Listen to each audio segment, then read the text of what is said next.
Next, hello दी, आपकी videos बहुत अच्छी होती हैं। आज मैं आपसे एक ऐसी बात पर डिस्कशन कर रही हूँ जो शायद मैं अपनी माँ से भी नहीं कर सकती, बट ये है कि बात यह है कि मेरे पति ने मेरे भाई का रिश्ता करवाया अपनी दोस्त की बहन से। 5 साल हो गए हैं। जब भी भाई भाभी में झगड़ा होता है तो वो भाभी की ही साइड लेते हैं। भाभी भी घर में कोई भी बात हो मेरे पति को चुगली करती है फ़ोन पर। माँ को बता नहीं सकती क्योंकि वो भाभी से झगड़ा करेगी। अगर भाई को बताऊंगी वो भी भाभी से झगड़ा करेगा, बात बहुत ज़्यादा बढ़ेगी। मेरा तो वो हाल है कि घर में शांति ना मायके में शांति। मेरे घर में तो पहले ही छोटी बात बड़ी बन जाती है। अब भाभी अलग मायके की बातें बता बता कर जीना हराम करती रहती है। प्लीज़ कोई रास्ता बताएं। कभी तो सोचती हूँ कि तलाक ले लूँ, लेकिन बच्चों की वजह से बात नहीं बढ़ती।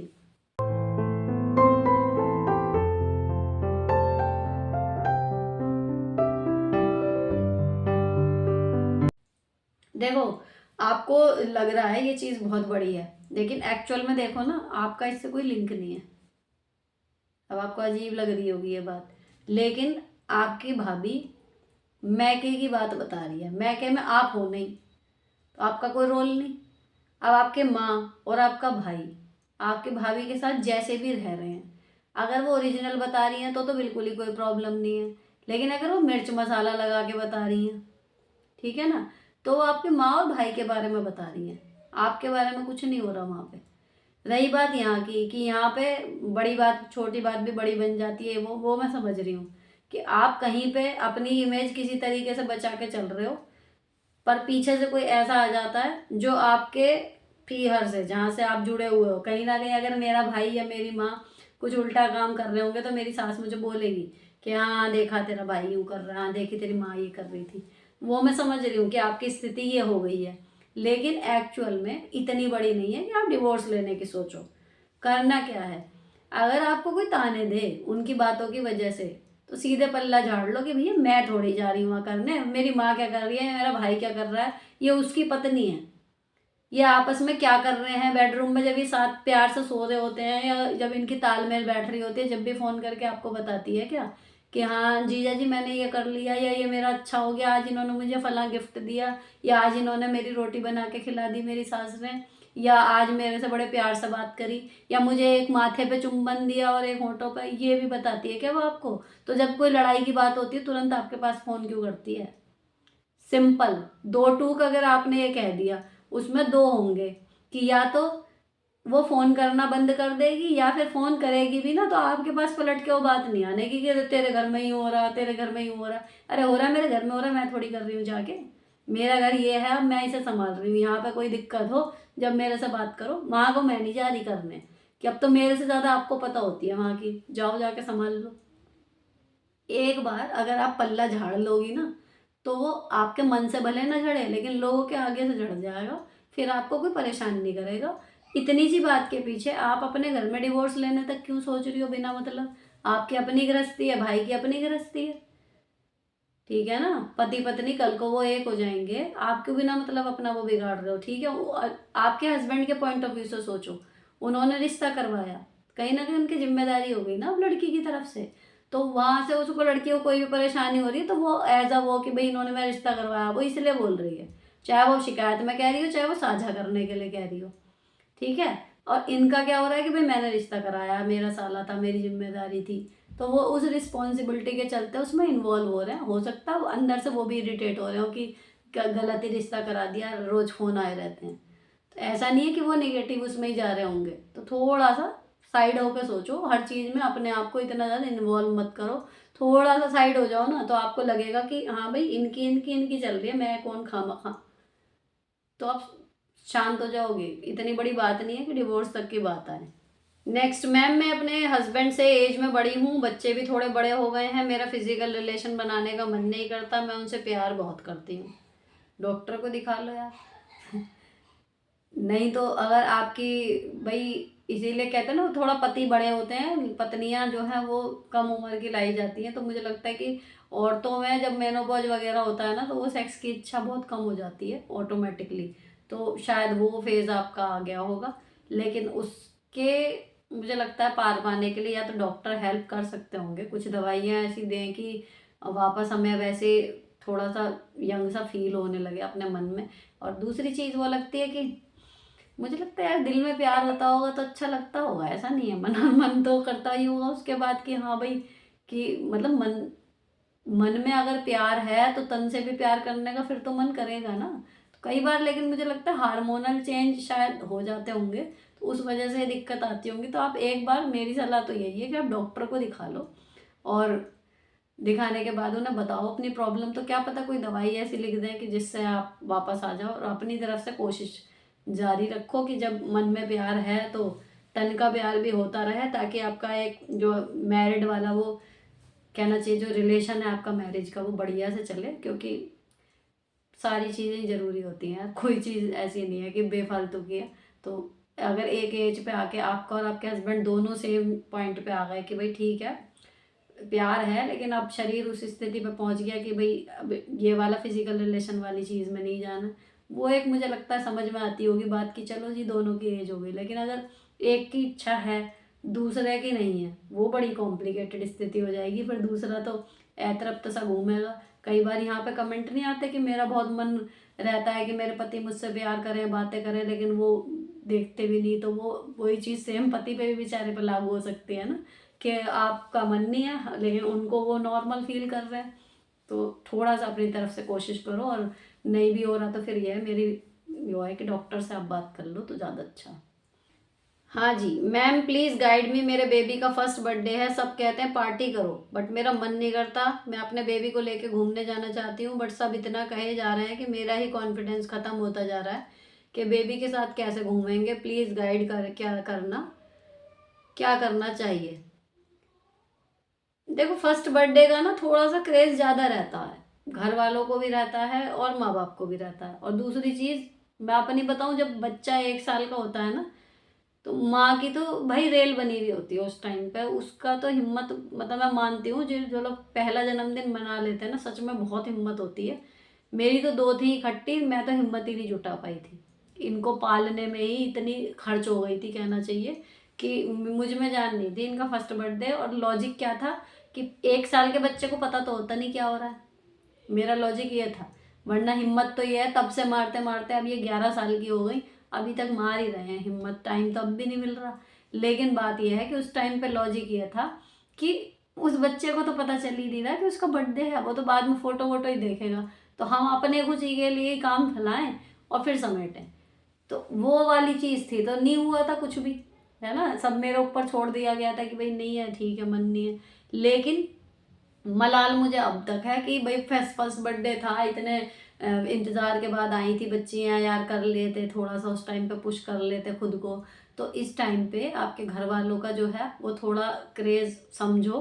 तो अगर हो सके तो पहला बर्थडे है वो यहीं मना लो, पार्टी कर लो अच्छे से, बच्चा आपका है। दूसरे बर्थडे पे आप घूमने चले जाया करना, ऐसे कर लो, मेरी सलाह तो ये है।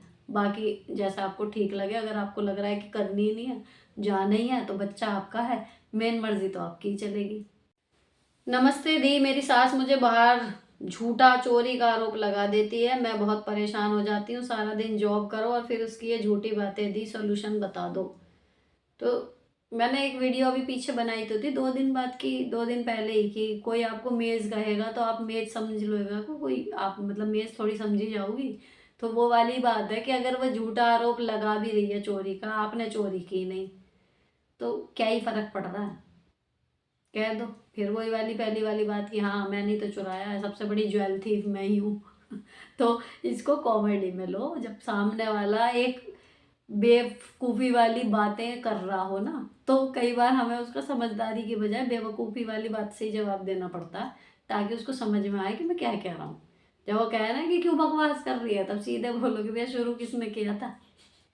तो कुछ चीज़ें ना बड़ी मतलब होती सीरियस हैं, लेकिन अगर आप हल्की सी स्माइल के साथ उनको और सोच लो ना उनका मजाक बनाने की, तो बन जाता है मजाक। और बहुत बड़ा बवंडर होने के बजाय ऐसे ही मतलब डाइल्यूट से हो जाती है वो सिचुएशन। तो ये चीज़ ट्राई किया करो लगभग हर सिचुएशन में। कुछ नहीं हुआ, बहुत सीरियस हो गया तो बात अलग है, नहीं तो ऐसे निकाल दिया करो इन छोटी मोटी बातों को। तो ये लगा रही है, लगा ले आरोप, हाँ मैं ही सबसे बड़ी सरगना हूँ चोरों की।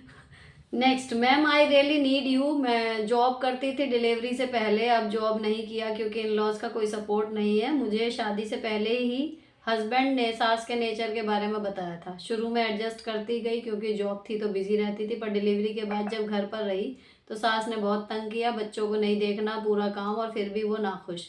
चोरी का इल्ज़ाम, ससुर को भड़काना, हमेशा मेरी बुराई करना, सब कुछ 2.5 साल तक सुना। इन सब टेंशन में हस्बैंड से रिलेशन ख़राब हो गया कि वो घर छोड़ना पड़ा। अब मायके में हूँ, प्री सीवियर डिप्रेशन की शिकार हूँ।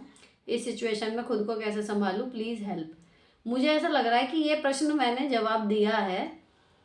अब आई थिंक कि उन्हीं का ही दोबारा है, क्योंकि सारी कंडीशन सेम ही है और वो अपने घर पे रह रही थी। तो मैंने उनको तब भी यही सलाह दी थी कि आप जो है एक बार दोबारा, मतलब अपने हस्बैंड के साथ जब ठीक ठाक चल रहा था, सास के नेचर की वजह से प्रॉब्लम हो रही है, तो अपने रिश्ते को एक मौका और दो। और इस बार जब जाओ दोबारा, अगर ये वही हैं कि दोबारा जब जाओ तो इस बार थोड़ा सा, मतलब एक बार एक दूसरा चांस मैंने सोचा था कि मतलब आप दीजिए, और इस बार आप थोड़ा सा मेंटली प्रिपेयर्ड होके जाओ कि मतलब ये सब होगा, ठीक है ना। और दूसरी चीज़, जो जॉब आपने छोड़ दी, जॉब पकड़ लो दोबारा, तो ये चीज़ें हो जाएंगी और आपकी शादी बच जाएगी। लेकिन आप मायके में आ गए ना आप, तो ये थोड़ी कंडीशन मतलब आगे बढ़ गई है। तो अगर आपको उस रिश्ते में वापस लौटना है तो दोबारा जो शुरुआत करनी है वो जॉब पकड़ो और जाओ दोबारा। अगर आपके हस्बैंड के साथ टर्म्स अच्छे थे तो मैं तो यही सलाह दूंगी कि किसी की वजह से अपने जीवन साथी के साथ मत बिगाड़ो। लेकिन अगर उनके साथ भी खराबी थे तो फिर अब आप आ ही गए छोड़ के, फिर तो क्या ही कर सकते हैं। पति के सामने साद बहुत गलत बोलती हैं, शायद सास हो गए। पति चुपचाप सुनता रहता है, एक बार नहीं बार बार। जो भी होता है पति की कमजोरी है, उनकी भी कोई कदर नहीं करता, सब काम करवाते हैं कई सालों से।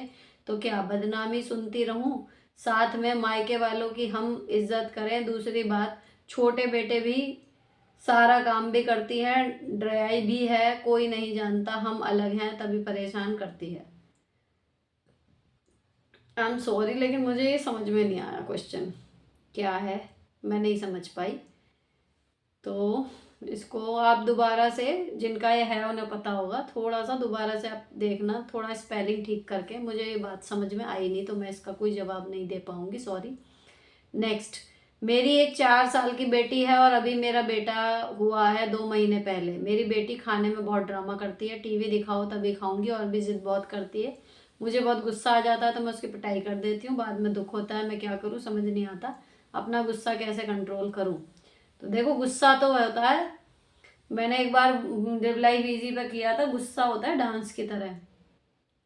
म्यूजिक बज रहा है, डांस आ रहा है, करने का मन कर रहा है, लेकिन आप करोगे तभी जब आप एक्चुअली करने के लिए कि हाँ चलो डांस करते हैं, तभी करोगे ना।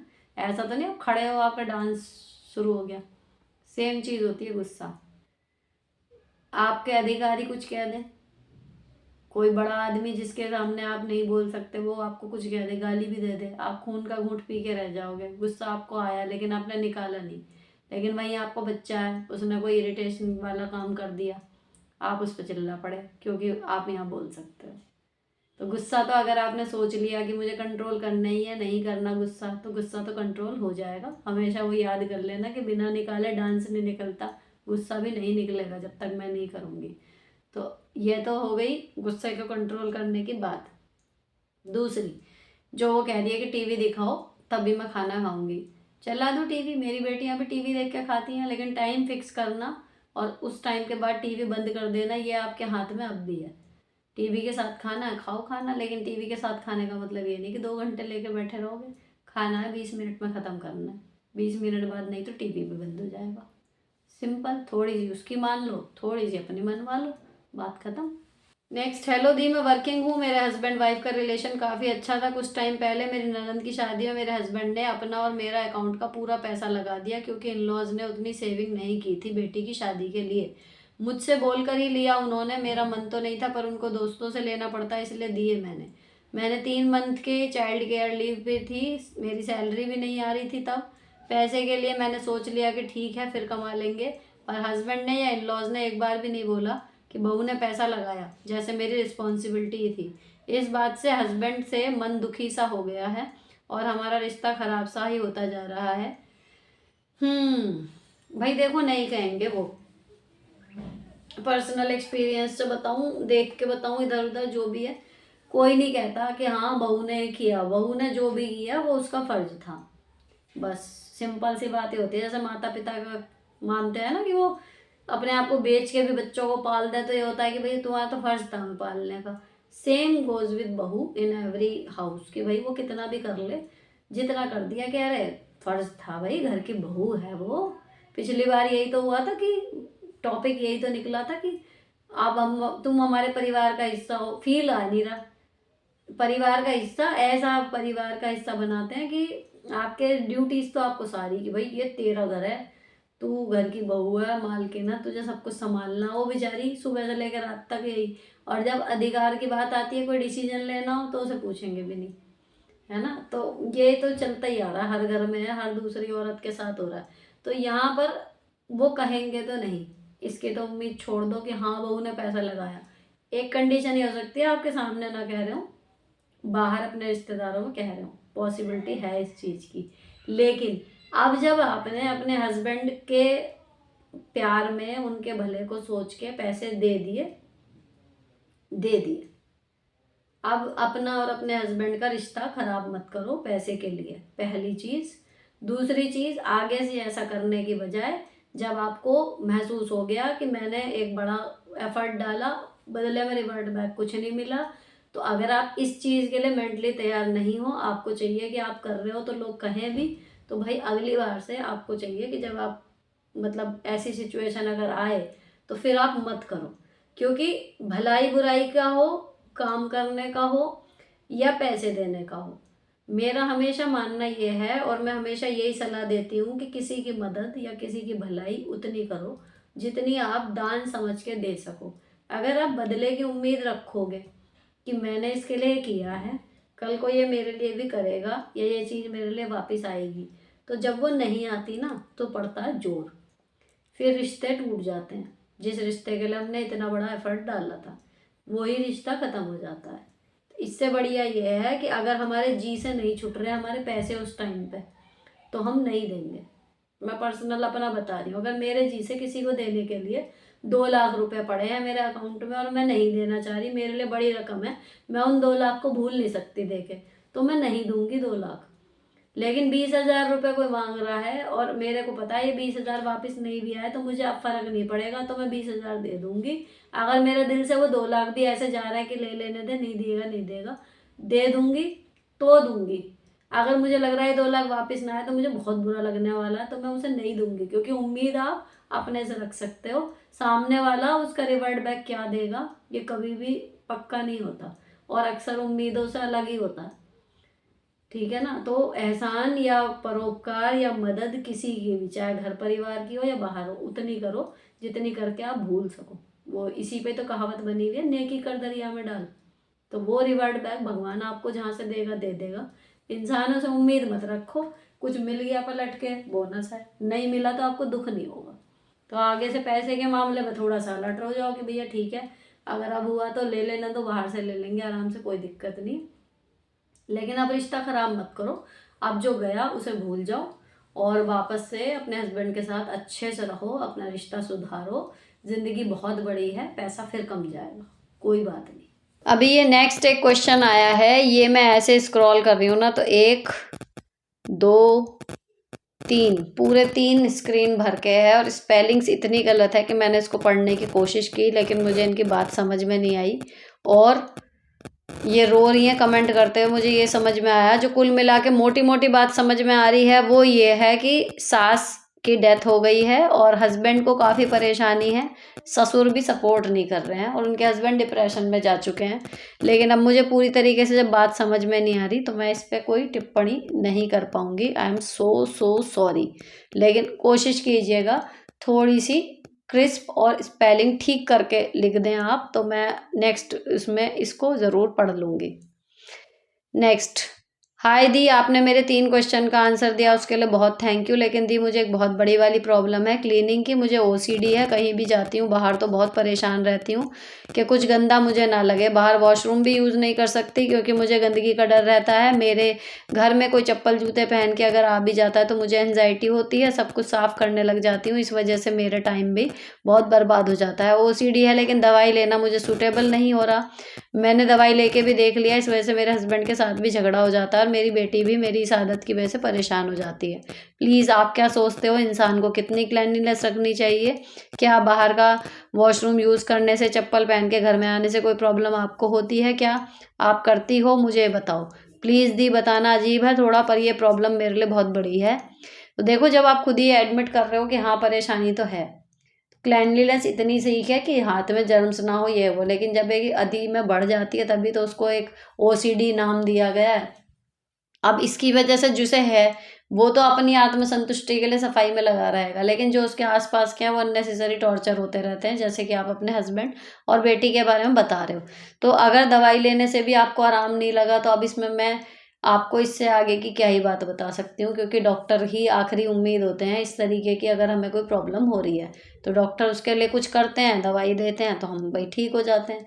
लेकिन जहाँ तक बात यह है कि क्लैनलीनेस की मैं कितना करती हूँ, आपने देखा हम घर में चप्पल जूते पहने रखते हैं क्योंकि हम घर में आदत पड़ गई है हमारी तो, ठीक है ना। घर की हवाई चप्पलें हैं जो भी हैं, या फिर हम बाहर से भी आ रहे हैं तो लॉन में जस्ट एक मैट पर रब कर लिया, देन अंदर आ गए।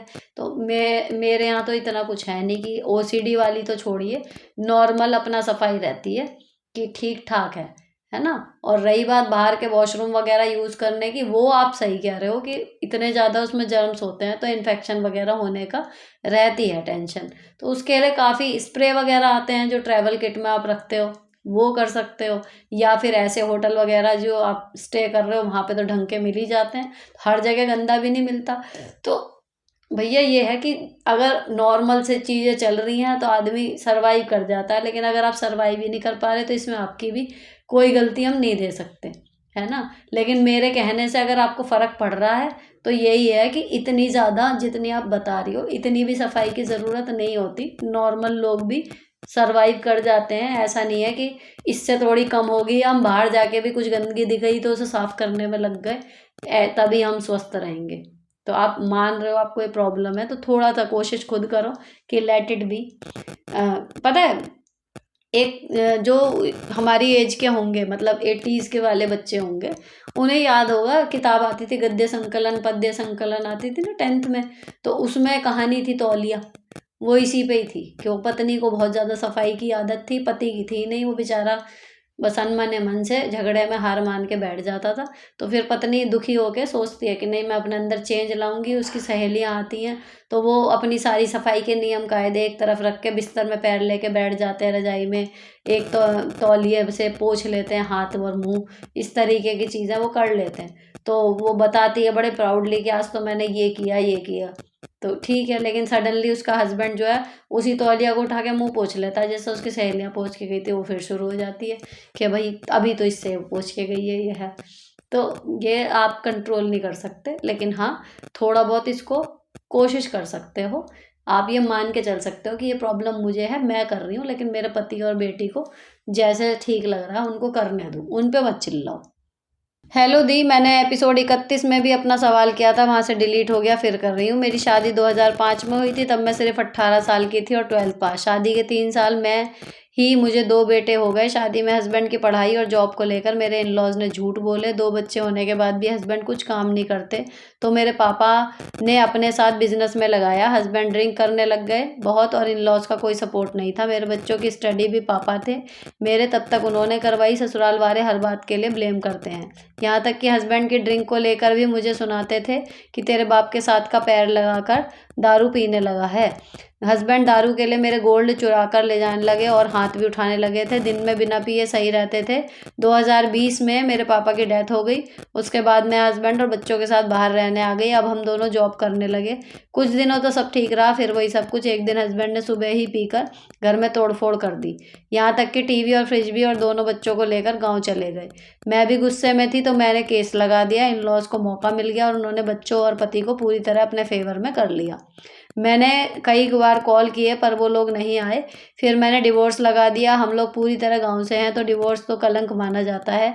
मेरे इस डिसीज़न से मायके में भी मेरा आना जाना बंद कर दिया। माँ है मेरी पर भाई नहीं है आने ज़ेरे उनको मेरे पास, भाई नहीं आने दे रहे होगा। डिवोर्स के बाद एक रिश्ता आया मेरे लिए और मैं अकेली कैसी रहूँगी, इस डर से मैंने अभी 6 महीने पहले शादी कर ली।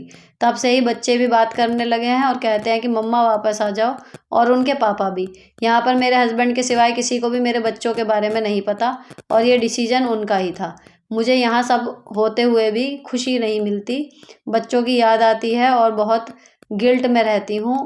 मन में यही ख़्याल आता है कि बच्चों के पास चली जाऊँ, नहीं तो उनकी ज़िंदगी ख़राब हो जाएगी। पर फिर सोचती हूँ कि इन लोगों की क्या गलती है, खुद को ख़त्म कर दूँ, यही ख़्याल आता है। बहुत कोशिश के बाद भी कमेंट्स बड़ा हो गया है, सॉरी, प्लीज़ रिप्लाई ज़रूर करना दी।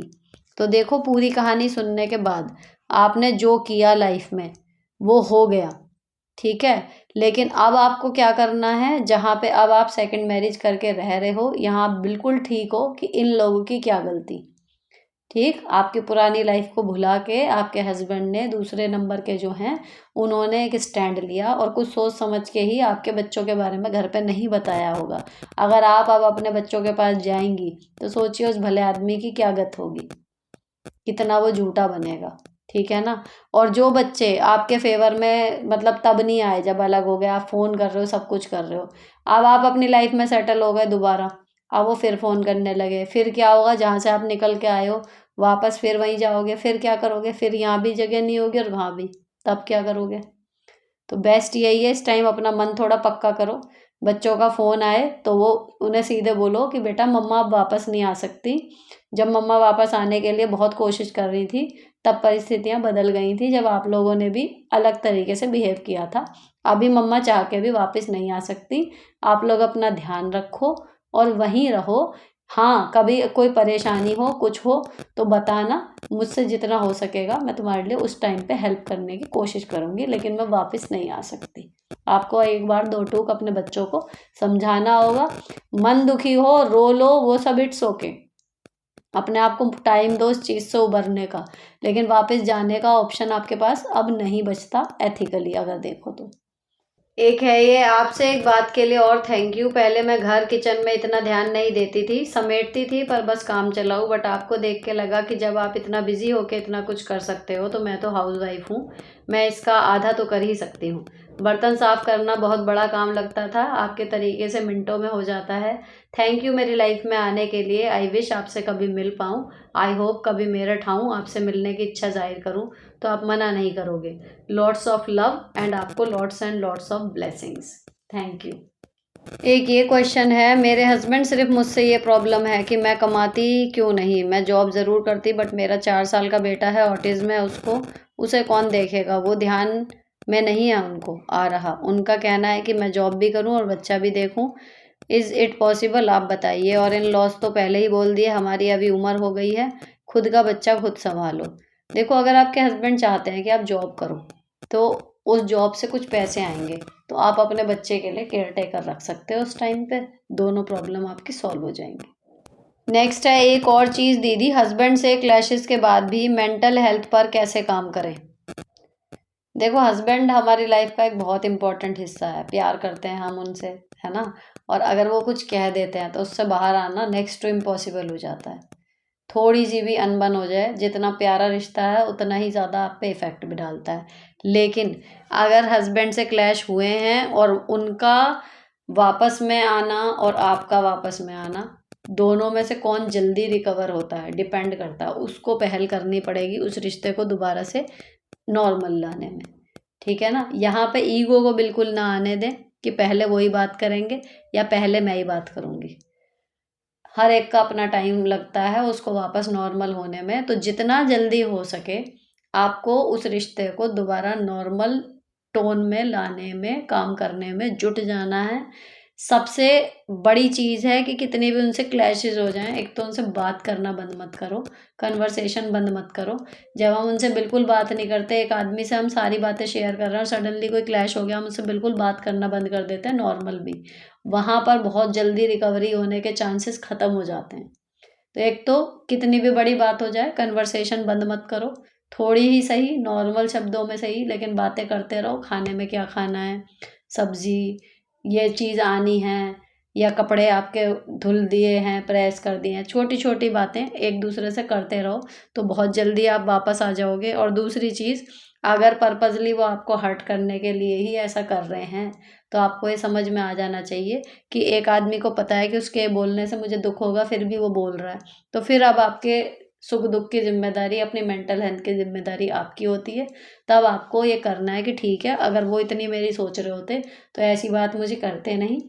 अब आपको इतना स्ट्रांग बनना पड़ेगा कि उनके कहने से भी आप पे धीरे धीरे थोड़ा सा कम असर हो। इस चीज़ की आपको प्रैक्टिस करनी होगी।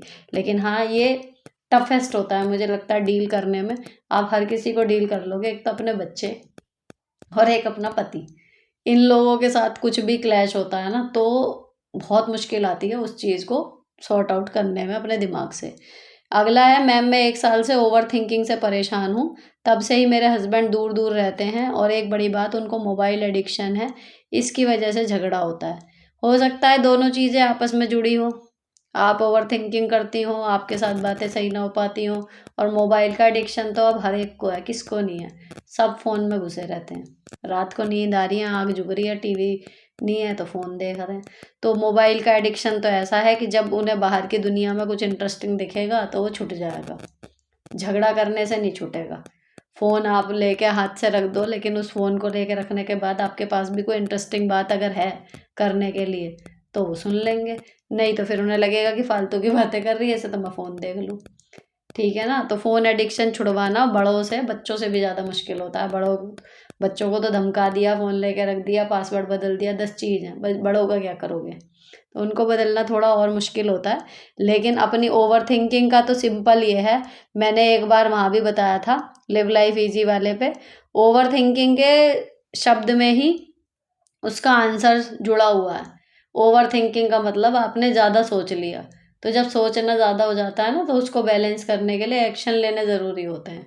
जब आप फिज़िकल एक्टिव हो जाओगे फिज़िकली, तो अपने आप आपकी ओवर थिंकिंग कम होने लगती है।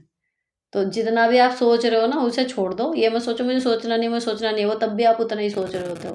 आप फिज़िकली सिंपली बिज़ी ज़्यादा रहो तो आपकी ओवर थिंकिंग अपने आप कम हो जाएगी, नींद अच्छी आएगी। जब खूब थक जाओगे तो अपने आप रात को पड़ते ही नींद आ जाएगी, वहाँ भी ओवर थिंकिंग नहीं होगी, और दिन में आप काम में लगे पड़े हो इसलिए ओवर थिंकिंग नहीं होगी, और हो सकता है फिर आपके हस्बैंड के साथ आपका रिलेशन भी सुधर जाए ऑटोमेटिकली।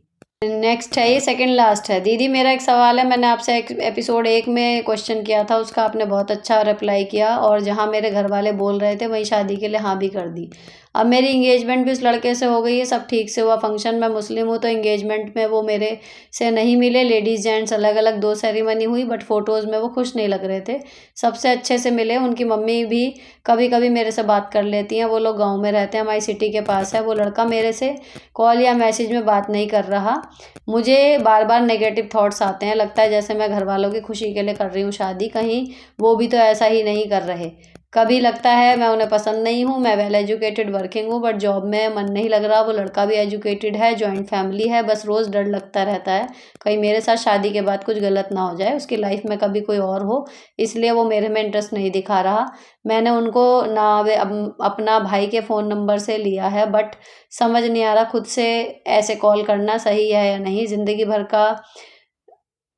भर का रिलेशन है, मैं डेस्परेट ना लगूं उन्हें, मुझे या मेरी फैमिली को कुछ ना बोलने लगे। मेरी मम्मी की डेथ काफ़ी पहले हो चुकी है, कोई सिस्टर भी नहीं है, छोटा भाई भी बाहर जॉब करता है, बस यहाँ पापा और माँ मैं ही हूँ। मैं आपको अपनी बड़ी बहन समझ के पूछ रही हूँ, मैं बहुत डिस्टर्ब हूँ, प्लीज़ बताएं मैं क्या करूँ। देखो, आप नेगेटिव सोच रहे हो, ज़रूरी नहीं है कि वो आपसे बात नहीं कर रहे तो वो आप में इंटरेस्ट ना ले रहे हैं कुछ और। जो पिछली बार हुआ था ना, थोड़ा सा वो आपके माइंड पे अभी तक भी हावी है। तो नेगेटिव मत सोचो, पॉजिटिव सोचो। आज नहीं आ रहा कॉल, आ जाएगा। लेकिन ये भी बात बिल्कुल सही है कि आप खुद क्यों करोगे, अलग इंप्रेशन पड़ सकता है। दूसरी चीज़ वो होती है कि ज़रूरी नहीं है कि जो शादी से पहले आपसे फ़ोन पे मीठी मीठी रोमांटिक बातें करता रहे वही आपसे अच्छे से रिलेशन रखेगा और बाकी नहीं। बहुत सारे आपने ऐसे देखे होंगे कि शादी सगाई शुरुआती टाइम में इतने चिपके रहेंगे, इतने ज़्यादा वो लगेगा कि पता नहीं दुनिया को क्या ही मिल गया हमें, सबसे बड़ा कहना रोमांटिक आदमी, लेकिन 1 साल बाद उनका भूत उतर जाता है, फिर वो देखते भी नहीं कि उनकी पत्नी कहाँ है। तो शादी के रिश्ते में ये जो बात चलती है ना कि प्यार मोहब्बत की बातें, फ़ोन कॉल्स लंबे लंबे, गर्लफ्रेंड बॉयफ्रेंड वाला, वो नहीं है तो पति अच्छा नहीं होगा, ये चीज़ नहीं होती। पॉजिटिव रहो। जब सब कुछ सही होगा, ऊपर वाले से हाथ जोड़ो, हो जाएगा ठीक ठाक। मतलब जब एक्चुअली में कुछ लगे तो है, नहीं तो अपनी तरफ से नेगेटिव मत सोचो। नेक्स्ट, हेलो मैम, मुझे आपकी हेल्प चाहिए। मेरी शादी को 16 साल हो गए हैं। मेरे हस्बैंड जॉब के लिए घर से बाहर रहते थे। मेरी सास ने मेरे साथ बहुत बुरा बर्ताव किया है, हम आपको बता नहीं सकते। मेरे हस्बैंड ने भी उनका साथ दिया, लेकिन अब सब ठीक है। मेरे हस्बैंड ने मुझसे बहुत बार माफ़ी मांगी है, लेकिन मेरे हस्बैंड को उनके माँ की याद आती है। वो मुझसे बात करते हैं तो मुझे सारी बातें याद आती हैं और हमारी लड़ाई हो जाती है। मैं बहुत परेशान हो गई हूँ मैम, हम क्या करें? Please answer me. अपने ऊपर आपको कंट्रोल करना ही होगा। उनकी माँ है, वो याद कर रहे हैं, इट इज़ ओके, तो आपको सारी बातें फिर खोद के दोबारा अपने आप को उस ज़ोन में ले जाने की ज़रूरत नहीं है। बातें कर रहे हैं, ठीक है, हाँ, हूँ, बात ख़त्म करो। उसमें अपनी तरफ से सेंटेंस जोड़ने की ज़रूरत नहीं है। जब सेंटेंस जोड़ोगे नहीं तो उनको भई उन्हें जो एक आध सेंटेंस कहना है वो कह के अपने कर लिया, वो बात आगे बढ़ेगी नहीं। क्योंकि बात आगे जब बढ़ती है ना, जब 2 लोग बराबर बातें उसमें जोड़ते जा रहे हो, एक आदमी कब तक बात करेगा अगर दूसरा बस हाँ, हूँ कर रहा है। तो जब वो बात शुरू करे अपनी माँ की, आपको इंटरेस्ट नहीं है, तो जस्ट ये सुनो कि भई ठीक है, 5-7 मिनट या 10 मिनट, आधा घंटा बात करेंगे। जस्ट हाँ, हाँ, बस। बाकी चीज़ों में उनसे अच्छे से बात करो खुल के, तो उन्हें खुद समझ में आ जाएगा कि इस टॉपिक में इसको इंटरेस्ट नहीं है। अपने आप धीरे-धीरे कम कर देंगे, ठीक है ना? लेकिन पुरानी बातों से जितना जल्दी बाहर निकल जाओगे, उतना जल्दी शांत रहोगे, आगे का कुछ सोच पाओगे। अगर अभी भी पुरानी बातों को सोच के आपके सिर में दर्द हो रहा है, आपको गुस्सा आ जा रहा है, आप झगड़ा कर बैठ रहे हो अपने पति से, इसका मतलब आप उससे बाहर नहीं निकल पाए हो। और जिस चीज़ को आप बदल नहीं सकते, आपके इस टाइम झगड़ा करने से पुरानी चीज़ें बदल जाएंगी क्या? तो जिस चीज़ को आप बदल नहीं सकते, उसको बार बार बार बार अगर आप दोहरा के परेशान हो रहे हो, उससे क्या ही फायदा है? ये सोच के देखो ना। तो बात ये होती है, एक तो ये हुआ कि दोनों ने बात करी, अब आ गए थोड़ा सा, मतलब मूड सा ऐसा हो गया, अरे यार, एक हो रहा झगड़ा हो गया, तो क्यों जाना है उसमें? वो बात कर रहे हैं, ठीक है, हाँ हूँ करके ख़त्म करो, आप मत करो उस बारे में बात, नहीं होगा झगड़ा। तो ये थे एपिसोड 33 के, शायद 33 ही प्रश्नों के जवाब। और अच्छे लगे हों तो चैनल को सब्सक्राइब कर देना। आपका कोई क्वेश्चन हो टाइप कर देना कमेंट में, जैसे इन्हें पढ़ा है वैसे ही पढ़ लूँगी। घर और ऑफिस के बीच में तालमेल बैठाने के लिए थोड़ी सी मोटिवेशन चाहिए हो तो लिव लाइफ इजी वाले मेरे ब्लॉग चैनल पर आ जाना। और अगर शॉपिंग के शौकीन हो तो बहुत सारी शॉपिंग मैं करती रहती हूँ, तो उसके लिए आ जाना जस्टिफाई और ब्लेसिंग विद सुनीता वाले शॉपिंग चैनल पर। साथ ही जुड़ जाओ इंस्टाग्राम पर। अगर कहीं हमें एक दूसरे की फ़ोटो शेयर करनी हो, कुछ दिखाना हो, कोई रील भेजनी हो मुझे, या फिर जो इन तीनों चैनलों से भी अलग चीज़ें मैं करती रहती हूँ, वो देखने का ज़रा भी इंटरेस्ट हो तो इंस्टाग्राम पे ज़रूर जुड़ जाना। लिव लाइफ इजी हैंडल है मेरा नाम का, जो इंस्टाग्राम पर आपको मिलेगा। अब फ़िलहाल ये वीडियो यहीं पर ख़त्म होती है। मिलती हूँ आपसे अगले एपिसोड में। Till then bye bye, stay beautiful always.